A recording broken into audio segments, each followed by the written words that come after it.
Gavana mar kaunti ma Meru Kawira Mwangaza oketo geno mare kuom od bura mar Senate ni biro rese bang' jo od bura mag kaunti ma Meru thiche oko e apisi. Od burano kiny ne bed gi romo moyiedhi mar lalruok kendo twak ewi dwaro mar od bura ma Meru mondo thich oko Kawira Mwangaza e tich.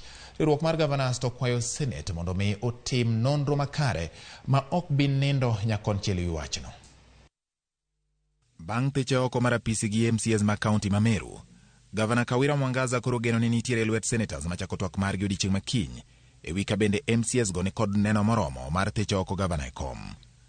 Gavana Kawira Mwangaza inyalo chung'ne kod okil mare kata chopo kende owuon e nyim jood bura mag Senate e kinde twak makamano poni oyiero mar timo kamano. E kinde ma gidhi twak, od bura mar Senate nyalo yiero komiti mar senators 11 kata chwalo lipodno mondo gitwage gi jood bura mag senators duto.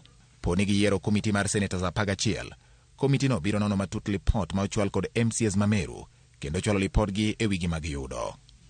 Jood bura mag kaunti ma Meru seyo Mwangaza kuom nyiso achaya ne MCAs tiyo marach ga pisi mare koting'o rem luwo chike mag ndiko ji e tich. Wuondo moko kuom jopiny ne ondik gi e tich to gionge kind jotich ma ichulo kod kaunti no e kind seyo mamoko. Ka odong' mana seche manok to Senate chako twak ewi wach Kawira Mwangaza, gavanas okwayo jood bura mag Senate mondo mi oluw chike mar yango adier ewi seyo moket kuom Mwangaza. We implore upon the Senate to be guided by the rule of law and the jurisprudence set by the honorable courts on the threshold for removal of a governor. The Senate also needs to take into account the peculiar facts and the circumstances of the case. Giwuoro sigu ma osebede kind Mwangaza kod MCAs dweche 4 kende to kiyiero ka gikoni Mwangaza pok oketo kata mana lai duto mag tich mar tayo piny owacho mare. The governor has been in office for a period of 4 months only, and to date she has not yet been fully able to set up her government. We urge the Senate to consider enacting a legislation that will regulate the relationship between the county assemblies and the executive.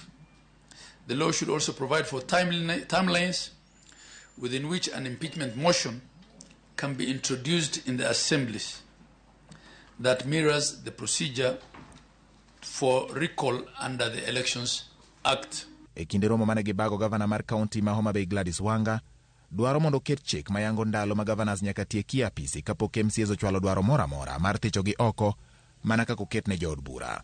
Laws governing recalling of MPs, for example, it says that you cannot recall an MP before 12 months, before 1 year has ended.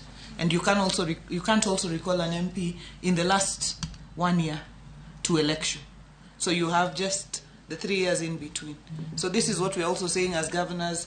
Can there be a law that governs within which period you can reasonably have been said to have had, broken the law to the extent of impeachment? When they say gross violation of the Constitution, what are those thresholds and how do you measure them before you actually proceed? Bang' yudo lipot manyiso ng'ur ma MCAs ma Meru nigo ewi Mwangaza, ting' koro dong' ne od bura mar Senate mar yango kaka Kawira Mwangaza ler kata en kod chilo manyalo miyo thiche oko. Magi timore kinde mar riwruok mar okinde ma wakeni e pacho ka FIDA to koro chiwore mar bedo jothek ewi ywaruok manitiere kinde Mwangaza kod MCAs ma kaunti ma Meru.